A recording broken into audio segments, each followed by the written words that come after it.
Welcome to CSR centre. CSR online training Kannada ಚಾನೆಲ್ಗೆ ನಿಮ್ಮೆಲ್ಲರಿಗೂ ಸ್ವಾಗತ. ನೀವು ಇನ್ನೂ ನಮ್ಮ ಚಾನೆಲ್ ಅನ್ನು ಸಬ್ಸ್ಕ್ರೈಬ್ ಮಾಡಿಲ್ಲ ಅಂದ್ರೆ ಪ್ಲೀಸ್ ಸಬ್ಸ್ಕ್ರೈಬ್ ಮಾಡಿ ಮತ್ತು ಬೆಲ್ ಐಕನ್ ಅನ್ನು ಕ್ಲಿಕ್ ಮಾಡಿ. ನಮ್ಮ ಚಾನೆಲ್ ಅಲ್ಲಿ ಬರುವಂತಹ ಎಲ್ಲಾ ಹೊಸ ವಿಡಿಯೋಗಳನ್ನ ನೀವು ನೋಡೋದಕ್ಕೋಸ್ಕರ. ನಮ್ಮ ಚಾನೆಲ್ ಅಲ್ಲಿ ಬರುವಂತಹ ವಿಡಿಯೋಗಳು ನಿಮ್ಗೆ ಇಷ್ಟ ಆದಲ್ಲಿ ಪ್ಲೀಸ್ ಲೈಕ್ ಮಾಡಿ, ಶೇರ್ ಮಾಡಿ ಮತ್ತು ಕಮೆಂಟ್ ಮಾಡಿ ಅಂತ ಹೇಳ್ತಾ ಮತ್ತೊಮ್ಮೆ ನಿಮ್ಮೆಲ್ಲರಿಗೂ ಸಿಎಸ್ಆರ್ ಆನ್ಲೈನ್ ಟ್ರೈನಿಂಗ್ ಕನ್ನಡ ಚಾನೆಲ್ಗೆ ಸ್ವಾಗತ. ಇವತ್ತು ನಾವು ನೋಡೋಣ ಕಂಡೀಷನಲ್ ಫಾರ್ಮ್ಯಾಟಿಂಗ್ ಆಪ್ಷನ್ ಅಲ್ಲಿ ಟಾಪ್ 10 ಸ್ಟೂಡೆಂಟ್ಸ್ ಅಥವಾ ಟಾಪ್ 10 ಅಥವಾ ಬಾಟಮ್ 10 ಸ್ಟೂಡೆಂಟ್ಸ್ ಅಥವಾ ಬಾಟಮ್ 10 ಸಬ್ಜೆಕ್ಟ್ ಮಾರ್ಕ್ಸ್, ಈ ರೀತಿಯಾಗಿ ನಾವು ಹೇಗೆ ಕಂಡೀಷನಲ್ ಫಾರ್ಮ್ಯಾಟಿಂಗ್ ಅನ್ನ ಅಪ್ಲೈ ಮಾಡಬೇಕು ಅಂತ. ನಾನಿಲ್ಲಿ ಸ್ಟೂಡೆಂಟ್ಸ್ ಟೋಟಲ್ ಮಾರ್ಕ್ಸ್ ಅನ್ನ ಸೆಲೆಕ್ಟ್ ಮಾಡ್ತಾ ಇದ್ದೀನಿ. ನಂತರ ಕಂಡೀಷನಲ್ ಫಾರ್ಮ್ಯಾಟಿಂಗ್, ಟಾಪ್ ಅಥವಾ bottom 10 rules, top 10 items click ಮಾಡ್ತಾ ಇದ್ದೀನಿ. ನಂತರ ಓಕೆ. ನೀವು ಇಲ್ಲಿ ನೋಡ್ತಾ ಇರಬಹುದು ಹೆಚ್ಚಿಗೆ ಮಾರ್ಕ್ಸ್ ತಗೊಂಡಿರುವಂತಹ 10 ಸ್ಟೂಡೆಂಟ್ಸ್ ಟೋಟಲ್ ಮಾರ್ಕ್ಸ್ ಇಲ್ಲಿ ನಮಗೆ ಹೈಲೈಟ್ ಆಗಿ ಬಂದಿದೆ. ನಂತರ ನಾವಿಲ್ಲಿ ಈ ರೀತಿಯಾಗಿ ನೇಮ್ ಗಳನ್ನ ಹೈಲೈಟ್ ಮಾಡಬೇಕಾಗುತ್ತೆ.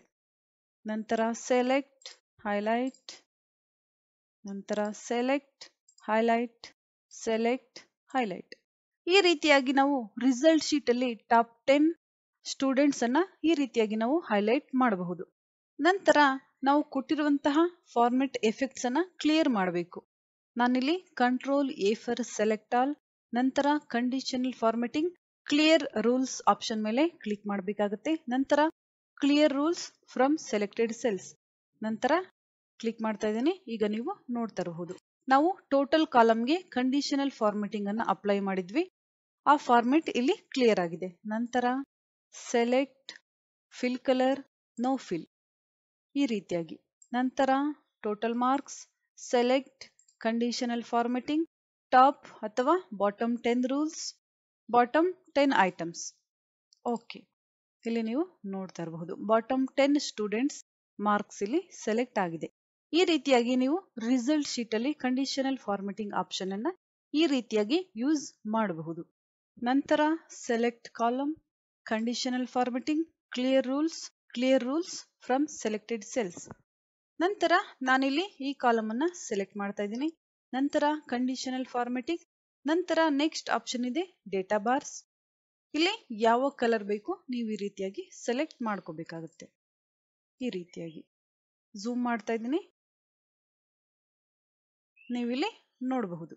ನಂತರ select, conditional formatting, data bar, ಈ ರೀತಿಯಾಗಿ. ನಂತರ select, conditional formatting, colour scales, ಈ ರೀತಿಯಾಗಿ ನಾವು ಡಿಸ್ಟಿಂಕ್ಷನ್ ಸ್ಟೂಡೆಂಟ್ಸ್ ಅಥವಾ ಫಸ್ಟ್ ಕ್ಲಾಸ್, ಸೆಕೆಂಡ್ ಕ್ಲಾಸ್ ಯಾವ ಸ್ಟೂಡೆಂಟ್ ಮಾರ್ಕ್ಸ್ ಇದೆ ನಾವು ನಮಗೆ ಬೇಕಾದಂತಹ ಕಲರ್ ಅನ್ನ ನಾವಿಲ್ಲಿ ಕೊಡಬಹುದು. ಈ ರೀತಿಯಾಗಿ ಸಹ ನಾವಿಲ್ಲಿ ಕಂಡೀಷನಲ್ ಫಾರ್ಮೆಟಿಂಗ್ ಅನ್ನ ಅಪ್ಲೈ ಮಾಡಬಹುದು. ನಂತರ select, conditional formatting, icon set. ಇಲ್ಲಿ ಹಲವಾರು ಐಕಾನ್ಸ್ ಡಿಸೈನ್ ಇರುತ್ತೆ. ನಿಮಗೆ ಯಾವ ರೀತಿಯ ಐಕಾನ್ ಡಿಸೈನ್ ಬೇಕು ನೀವು ಇಲ್ಲಿ ಕೊಡಬಹುದು. ಈ ರೀತಿಯಾಗಿ ಕಾಲಮ್ ಸೈಜ್ ಅನ್ನ ಇನ್ಕ್ರೀಸ್ ಮಾಡ್ತಾ ಇದ್ದೀನಿ, ನೀವು ಇಲ್ಲಿ ನೋಡ್ತಾ ಇರಬಹುದು. ನಂತರ increase column size, select, conditional formatting, icon set, ಈ ರೀತಿಯಾಗಿ ನೀವು ಯಾವುದೇ ಐಕಾನ್ ಅನ್ನ ಇಲ್ಲಿ ಕೊಡಬಹುದು. ನಂತರ select, conditional formatting, icon set, ಈ ರೀತಿಯಾಗಿ. ನೀವಿಲ್ಲಿ ನೋಡ್ತಾ ಇರಬಹುದು 50ಗೆ ಎಷ್ಟು ಲೈನ್ ಕಲರ್ ಆಗಿದೆ. ನಂತರ 60, 87, 77, 39, ಈ ರೀತಿಯಾಗಿ ನಾವು ಯಾವುದೇ ಸೆಲ್ ಗಳನ್ನ ಹೈಲೈಟ್ ಮಾಡಬಹುದು. ಈ ರೂಲ್ಸ್ ಅನ್ನೆಲ್ಲ ನಾವೀಗ ಕ್ಲಿಯರ್ ಮಾಡಬೇಕು. Control A for select all, conditional formatting, clear rules from selected cells, ಈ ರೀತಿಯಾಗಿ. ನಂತರ ಸೆಲೆಕ್ಟ್, ಕಾಲಮ್ ಸೈಜ್ ಅನ್ನ ಡಿಕ್ರೀಸ್ ಮಾಡ್ತಾ ಇದ್ದೀನಿ, ಈ ರೀತಿಯಾಗಿ. ನಾನಿಲ್ಲಿ ಕ್ಲಿಕ್ ಮಾಡ್ತಾ ಇದ್ದೀನಿ. ನಂತರ ಫಾರ್ಮೆಟ್ ಆಸ್ ಎ ಟೇಬಲ್, ಇಲ್ಲಿ ಹಲವಾರು ಡಿಸೈನ್ಸ್ ನಮಗೆ ಸಿಗುತ್ತೆ. ನಿಮಗೆ ಯಾವ ಡಿಸೈನ್ ಬೇಕು ನೀವು ಇಲ್ಲಿ ತಗೋಬೇಕು. ನಾನಿಲ್ಲಿ ಕ್ಲಿಕ್ ಮಾಡ್ತಾ ಇದ್ದೀನಿ. ನಾನು ಫಾರ್ಮೆಟ್ ಟೇಬಲ್ ಆಪ್ಷನ್ ಮೇಲೆ ಕ್ಲಿಕ್ ಮಾಡಿದ ನಂತರ ಆಟೋಮೆಟಿಕ್ ಆಗಿ ಇಲ್ಲಿ ನಮ್ಮ ರಿಸಲ್ಟ್ ಶೀಟ್ ಟೇಬಲ್ ಸೆಲೆಕ್ಟ್ ಆಗಿದೆ. ನಂತರ ಓಕೆ, ನೀವು ಇಲ್ಲಿ ನೋಡ್ತಾ ಇರಬಹುದು ನಮ್ಮ ರಿಸಲ್ಟ್ ಶೀಟ್ಗೆ ಯಾವ ರೀತಿಯಾಗಿ ಫಾರ್ಮೆಟ್ ಟೇಬಲ್ ಆಪ್ಷನ್ ಅಪ್ಲೈ ಆಗಿದೆ ಅಂತ ನೀವು ಇಲ್ಲಿ ನೋಡ್ತಾ ಇರಬಹುದು. ಈ ರೀತಿಯಾಗಿ ನಾವು ಫಾರ್ಮೆಟ್ ಟೇಬಲ್ ಆಪ್ಷನ್ ಅನ್ನ ಯೂಸ್ ಮಾಡಬಹುದು. ನಂತರ ಝೂಮ್ ಮಾಡ್ತಾ ಇದ್ದೀನಿ. ನಂತರ ನಾವಿಲ್ಲಿ ಕ್ಲಿಕ್ ಮಾಡಿದ್ರೆ sort smallest to largest. Next option sort largest to smallest, sort by colours ಅಥವಾ ನಂಬರ್ ಫಿಲ್ಟರ್ಸ್. ಈ ರೀತಿಯಾಗಿ ನಾವು ಇಲ್ಲಿ ಫಿಲ್ಟರ್ ಸಹ ಮಾಡಬಹುದು. 20 ಸ್ಟೂಡೆಂಟ್ಸ್ ನೇಮ್ ಅನ್ನ ನಾನಿಲ್ಲಿ ಟೈಪ್ ಮಾಡಿದ್ದೀನಿ. ನಮಗೆ ಟಾಪ್ 10 ಸ್ಟೂಡೆಂಟ್ಸ್ ನೇಮ್ ಅನ್ನ ಮಾತ್ರ ಸೆಲೆಕ್ಟ್ ಮಾಡಬೇಕು. ಬಾಟಮ್ 10 ಸ್ಟೂಡೆಂಟ್ಸ್ ನಮಗಿಲ್ಲಿ ಬೇಡ ಅಂದ್ರೆ ನಾವು ಯಾವ ರೀತಿಯಾಗಿ ಈ ಆಪ್ಷನ್ ಅನ್ನ ಯೂಸ್ ಮಾಡಬಹುದು ಅಂತ ಹೇಳ್ತೀನಿ. ನಾವಿಲ್ಲಿ ಟೋಟಲ್ ಮಾರ್ಕ್ಸ್ ಮೇಲೆ ಕ್ಲಿಕ್ ಮಾಡಬೇಕಾಗುತ್ತೆ. ನೆಕ್ಸ್ಟ್ ಆಪ್ಷನ್ ನಾವಿಲ್ಲಿ ಕ್ಲಿಕ್ ಮಾಡಬೇಕು ಸಾರ್ಟ್ ಲಾರ್ಜೆಸ್ಟ್ ಸ್ಮಾಲೆಸ್ಟ್. ಇಲ್ಲಿ ಕ್ಲಿಕ್ ಮಾಡ್ತಾ ಇದ್ದೀನಿ. ನೀವು ಇಲ್ಲಿ ನೋಡ್ತಾ ಇರಬಹುದು ಯಾವ ರೀತಿಯಾಗಿ ನಮ್ಮ ಟೇಬಲ್ ಚೇಂಜ್ ಆಗಿದೆ ಅಂತ. ಹೆಚ್ಚಿಗೆ ಮಾರ್ಕ್ಸ್ ಇರುವಂತಹ ಸೆಲ್ಗಳು ಟಾಪ್ ಅಲ್ಲಿ ಬಂದಿದೆ. ನೀವು ಇಲ್ಲಿ ನೋಡ್ತಾ ಇರಬಹುದು 584, 560, 549. ಈ ರೀತಿಯಾಗಿ ಲಾರ್ಜೆಸ್ಟ್ ಸ್ಮಾಲೆಸ್ಟ್ ಹೆಚ್ಚಿಗೆ ಇರುವಂತಹ ನಂಬರ್ಸ್ ಫಸ್ಟ್ ಇಂದ ಬರುತ್ತೆ, ಕಡಿಮೆ ಇರುವಂತಹ ನಂಬರ್ಸ್ ಇಲ್ಲಿ ಲಾಸ್ಟ್ ಅಲ್ಲಿ ಬರುತ್ತೆ. ಇಲ್ಲಿ ನೀವು ನೋಡ್ತಾ ಇರಬಹುದು 176 ಕಡಿಮೆ ನಂಬರ್ ಇದೆ, ಲಾಸ್ಟ್ ಅಲ್ಲಿ ಬಂದಿದೆ. 584 ಹೆಚ್ಚಿಗೆ ನಂಬರ್ ಇದೆ, ಅದು ಫಸ್ಟ್ ಅಲ್ಲಿ ಬಂದಿದೆ. ಇಲ್ಲಿ ನಾವು ಸೆಲೆಕ್ಟ್ ಮಾಡಬಹುದು ಟಾಪ್ 10 ಸ್ಟೂಡೆಂಟ್ಸ್ ಯಾರಿದ್ದಾರೆ ಅಂತ.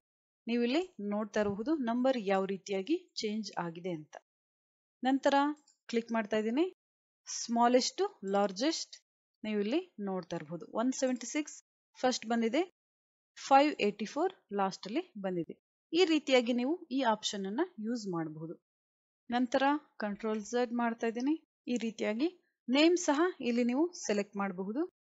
ನಂತರ ನಮಗೆ ಯಾವ ಸ್ಟೂಡೆಂಟ್ ನೇಮ್ ಬೇಕು ಅಥವಾ ಯಾವ ಸ್ಟೂಡೆಂಟ್ ನೇಮ್ ಬೇಡ ನಾವು ಇಲ್ಲಿಂದ ಸಹ ಸೆಲೆಕ್ಟ್ ಮಾಡ್ಕೋಬಹುದು. ನಂತರ ಓಕೆ. ನೀವು ಇಲ್ಲಿ ನೋಡ್ತಾ ಇರಬಹುದು 6 ರೋಸ್ ಹೈಡ್ ಆಗಿದೆ, ನಮ್ಗಿಲ್ಲಿ ಕಾಣಿಸ್ತಾ ಇಲ್ಲ. ಝೂಮ್ ಮಾಡ್ತಾ ಇದ್ದೀನಿ. ನೀವು ಇಲ್ಲಿ ನೋಡ್ತಾ ಇರಬಹುದು ಇಲ್ಲಿ ಡಬಲ್ ಲೈನ್ ಬಂದಿದೆ. ಇಲ್ಲಿ ನಮ್ಮ ರೋಸ್ ಹೈಡ್ ಆಗಿದೆ ಅಂತ ನಮ್ಗಿಲ್ಲಿ ತೋರಿಸುತ್ತೆ. ನಂತರ ಸೆಲೆಕ್ಟ್ ನಂಬರ್ ಅನ್ನ ಮತ್ತೆ ಅನ್ಹೈಡ್ ಮಾಡೋಣ. Select okay. ನೀವು ಇಲ್ಲಿ ನೋಡ್ತಾ ಇರಬಹುದು ಈ ರೀತಿಯಾಗಿ ನಾವು ಫಾರ್ಮೆಟ್ ಆಸ್ ಟೇಬಲ್ ಆಪ್ಷನ್ ಅನ್ನ ಯೂಸ್ ಮಾಡಬಹುದು.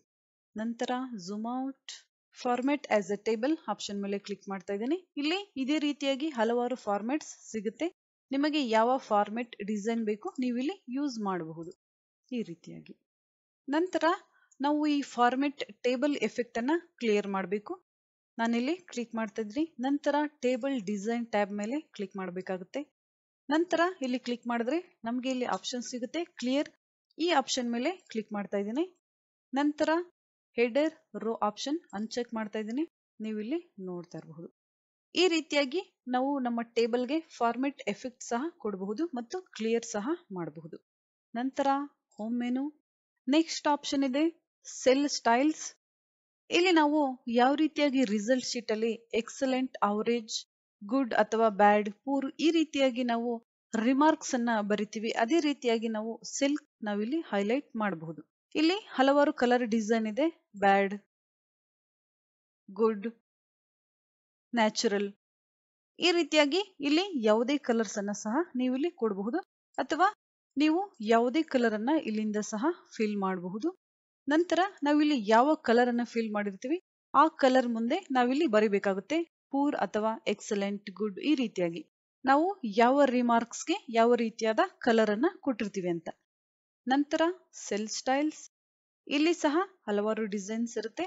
ನಿಮಗೆ ಯಾವ ರೀತಿಯ ಸೆಲ್ ಡಿಸೈನ್ ಬೇಕು ನೀವು ಇಲ್ಲಿಂದ ಸೆಲೆಕ್ಟ್ ಮಾಡ್ಕೋಬಹುದು ಅಥವಾ ನಿಮ್ಮದೇ ಆದ ಸೆಲ್ ಡಿಸೈನ್ ಸಹ ನೀವು ಇಲ್ಲಿ ಕ್ರಿಯೇಟ್ ಮಾಡಬಹುದು. ನೆಕ್ಸ್ಟ್ ಕ್ಲಾಸ್ ಅಲ್ಲಿ ನೋಡೋಣ ಇನ್ಸರ್ಟ್, ಡಿಲೀಟ್, ಫಾರ್ಮೆಟ್ ಆಪ್ಷನ್ ಗಳನ್ನ ನಾವು ಯಾವ ರೀತಿ ಯೂಸ್ ಮಾಡಬೇಕು ಅಂತ.